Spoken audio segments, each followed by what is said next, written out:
Good evening, ladies and gentlemen.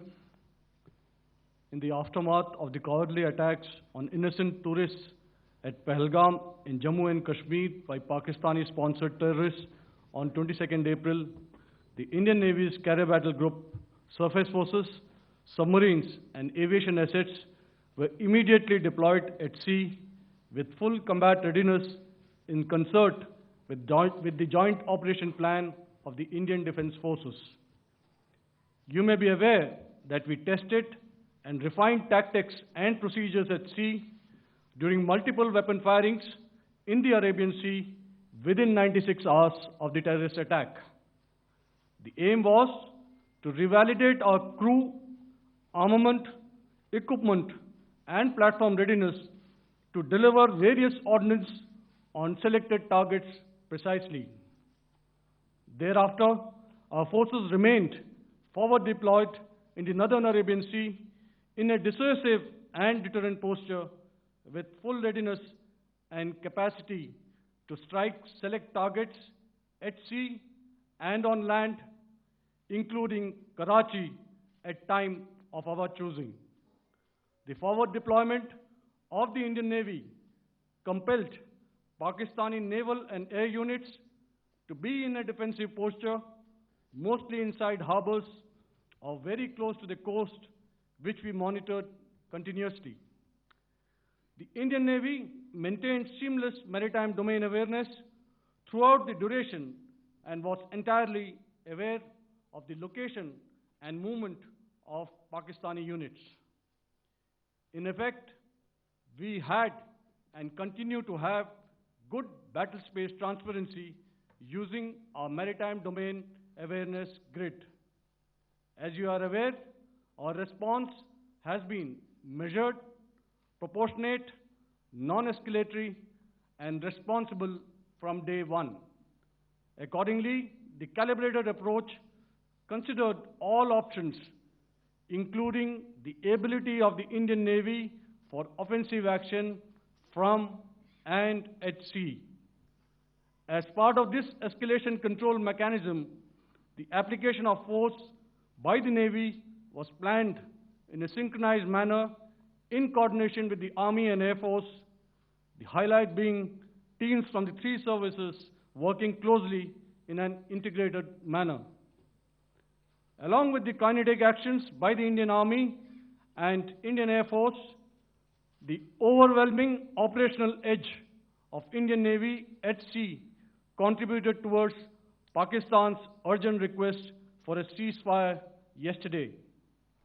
As we speak, Indian Navy remains deployed at sea in a credible deterrent posture to respond decisively to any inimical action by Pakistan or Pakistan-based terrorists. Thank you. Samno Varna, Jai Hind.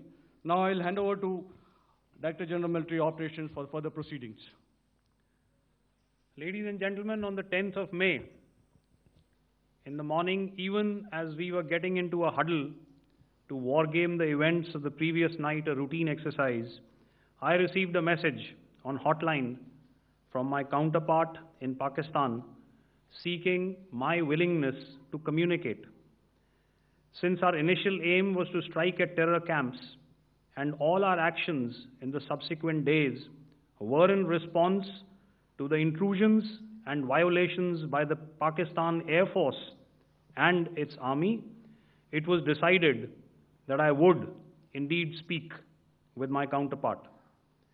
You are already aware, I've seen it being covered on national television, that my communication with the Pak DGMO was conducted at 15:35 hours yesterday and resulted in cessation of cross-border firing and air intrusions by either side with effect from 1700 hours, 10th of May, after he proposed that we cease hostilities.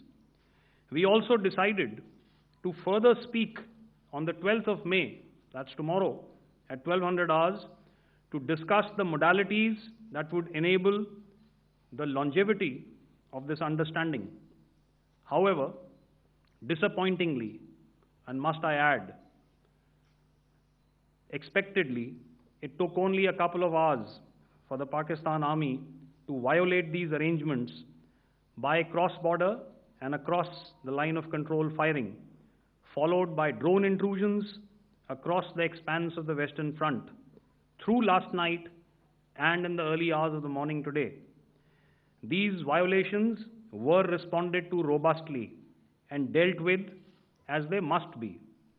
We have earlier today sent another hotline message to my counterpart highlighting these violations of the understanding between the DGMOs on the 10th of May and our firm and clear intent to respond to these fiercely and punitively, if repeated tonight, subsequently, or later.